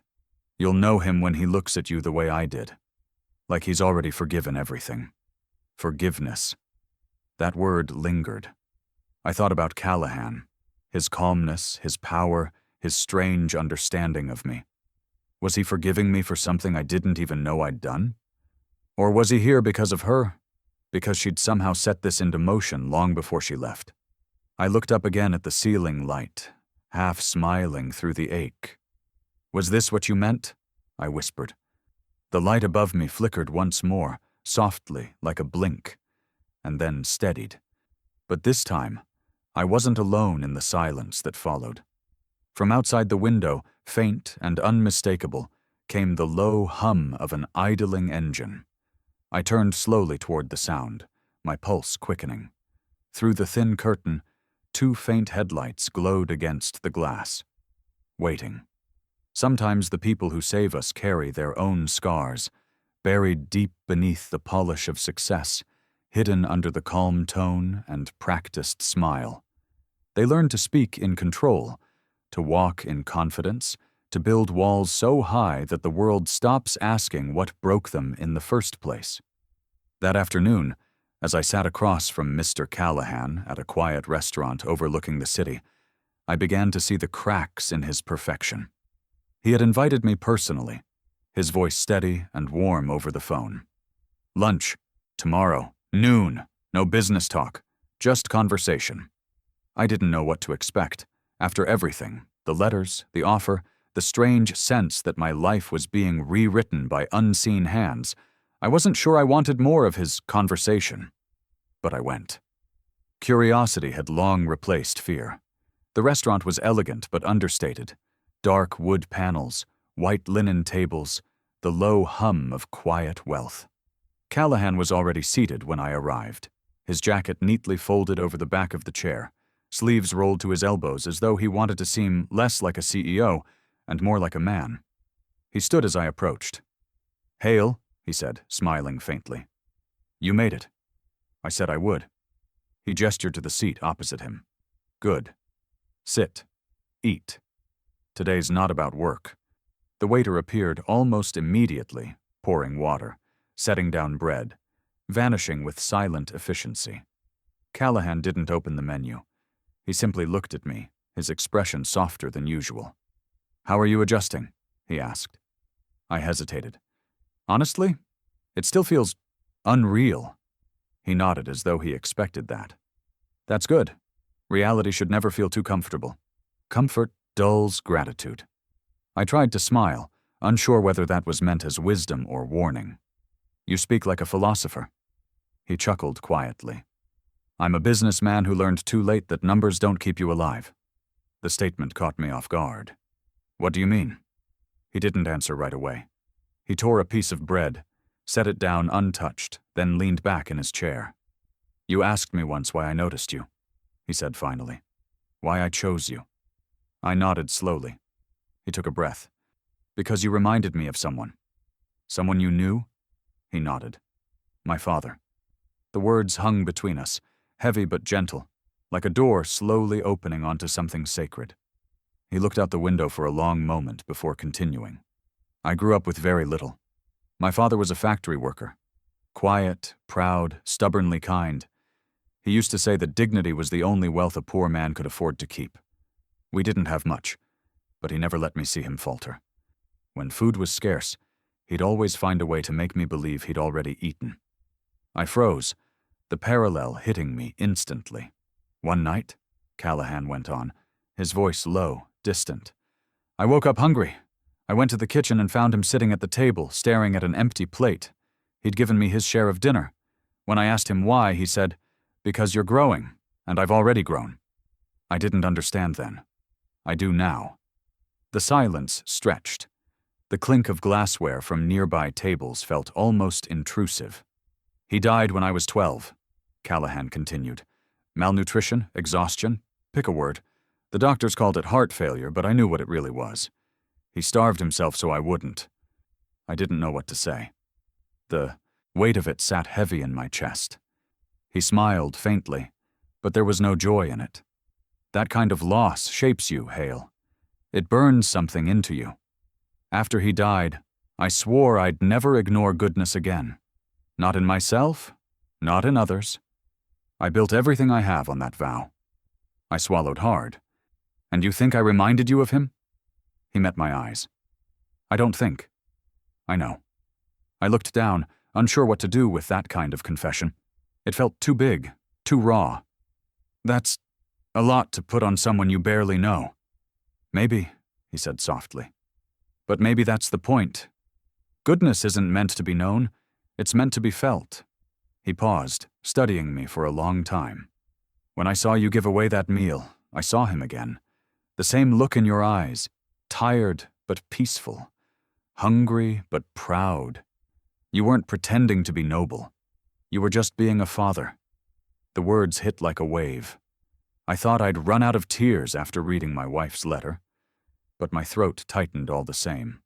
I looked away toward the city outside, blinking rapidly. "You remind me of everything I lost," he said quietly, "and everything I still hope to be." There was no pretense in his voice, no calculated tone, no performance, just truth. Simple, devastating truth. For a moment, I forgot who he was. He wasn't the CEO, the powerful man behind the desk. He was just another person carrying the ghost of someone they loved. "I don't know what to say," I murmured. "You don't have to say anything," he replied. That's the beauty of it. We ate in silence for a few minutes after that. The food was exquisite. Something with truffle and herbs I couldn't name, but I barely tasted it. My thoughts kept circling back to his story, to the strange symmetry between his life and mine, to the sense that none of this, none of us, was coincidence. When the plates were cleared, he leaned forward again, resting his elbows on the table. "Do you believe in signs, Hale?" I hesitated. "I used to. My wife did. She thought everything meant something." He smiled slightly. Smart woman? She wrote me a letter before she died, I said quietly. Said that if I kept giving, one day someone would feed me in return. His expression shifted. The faintest flicker of surprise crossed his face, quickly masked by calm. She wrote that? Yes. He nodded slowly, his gaze dropping to the tablecloth as though considering something deeply. Then maybe this is the circle closing. The words sent a shiver through me. Mr. Callahan, I said carefully, how did you find me? Really? He looked up, meeting my eyes with a steadiness that felt like both confession and challenge. Some things don't need to be found, he said. They're meant to collide. I wanted to ask more, to demand a real answer, but his tone made it clear that this was all he intended to say. Instead, he reached for the leather briefcase beside him and placed it on the table. From it, he pulled out a single folder, black, sleek, unmarked, and slid it toward me. I told you this wasn't about business, he said, but it's time you saw the truth anyway. I stared at the folder, my pulse quickening. What is this? He smiled faintly, though there was sadness in it. The next step. I hesitated before touching it. The leather was cold under my fingertips. I opened it slowly, half expecting contracts or company documents. But what I found instead made my chest tighten. The first page was indeed a contract, formal, official, but beneath it, tucked between the sheets, was a smaller piece of paper, handwritten. I pulled it out carefully. The writing was delicate, looping, familiar in a way that made my stomach drop. Not his handwriting, hers, my late wife's. My hands went numb. I looked up at him, my voice barely a whisper. What is this? He didn't answer right away. He just watched me, his expression unreadable, his eyes calm but heavy with something I couldn't name. Before you ask? He said quietly. Yes, it's real. How did you get this? He leaned back in his chair, his face shadowed by the afternoon light. Because, Hale, he said softly. Our lives have been connected for longer than you realize. My breath caught as I looked down at the page again. It wasn't just a letter. It was dated from years ago, months before her death, signed with her name. My hands trembled as I unfolded it, but before I could read the words, Callahan spoke once more, his voice steady but low. Read it carefully, he said. Everything you've been searching for starts here. The greatest rewards aren't earned. They're recognized. They're not handed out because of status or effort or luck. They find you when you least expect them, when you're too tired to chase them, when all you've done is keep going despite the silence. That's what I learned the moment I unfolded the final note, the one written in her hand, hidden beneath the weight of Mr. Callahan's contract. The room around me seemed to fade as I read. My throat tightened. The ink was faded, but her handwriting was unmistakable, graceful, steady, and somehow alive on the page. I could almost hear her voice as the words took shape beneath my eyes. A man who gives when unseen deserves to be seen forever. My chest caved in with the force of it. I read the line over and over, as if repetition could help me understand how something written years ago could find its way back to me through another man's hands. The words felt heavy, deliberate, eternal. When I looked up, Callahan was watching me quietly, elbows resting on the table, his expression unreadable. But there was something in his eyes that hadn't been there before, a faint sheen of emotion he wasn't trying to hide. She wrote that before she passed, he said softly. She sent it to a charity my company sponsored years ago. I found it during an audit, sealed in a donation ledger. I didn't know her connection to you until I saw your name. My voice cracked. You kept it? He nodded. I didn't know why, but I couldn't throw it away. Something about it. It stayed with me. The way she wrote about you, about giving without being seen. It reminded me of my father. It reminded me of everything I'd lost. He paused, his gaze softening. So when I saw you that morning, giving your meal away without hesitation, I knew it wasn't chance. It was time. I stared at him, overwhelmed, my heart pounding in my chest. You're saying all this, everything that's happened, was because of her? No, he said gently. Because of you. She believed in the kind of goodness that outlives the people who create it. You proved her right. For a long moment, I couldn't speak. The restaurant noise faded into a hum, the clatter of dishes distant, like another world I no longer belonged to. All I could do was look at the letter, at her handwriting, at the bridge she'd built between my past and my present. Callahan leaned forward slightly, his tone quieter now. I'm not offering you a job out of pity, Hale. I'm offering you a legacy. You'll lead our community initiative, feeding programs, family assistance, outreach. You'll build something that makes sure no one ever has to make the choice your father made, or mine. I blinked hard, trying to process the words. Me? Lead it? He smiled faintly. Who else? Tears stung my eyes before I could stop them. I wasn't a man who cried easily. Life had hardened me too early for that. But this wasn't about loss. It was about completion, about a circle closing in ways I could finally understand. He slid the contract toward me again, and this time, my hands didn't hesitate. The paper felt lighter than it should have, the pen warm between my fingers. I signed my name slowly, deliberately, as if each stroke was sealing something sacred. When I looked up, he was smiling. Not the polite smile of a businessman, but the quiet one of someone who's just witnessed the world balance itself, if only for a moment. Congratulations, he said. You've earned a future your daughter will never have to question. I swallowed hard, nodding. Thank you. He stood, buttoning his jacket, then extended a hand. No, Hale. Thank you for reminding me that light still finds its way into dark places.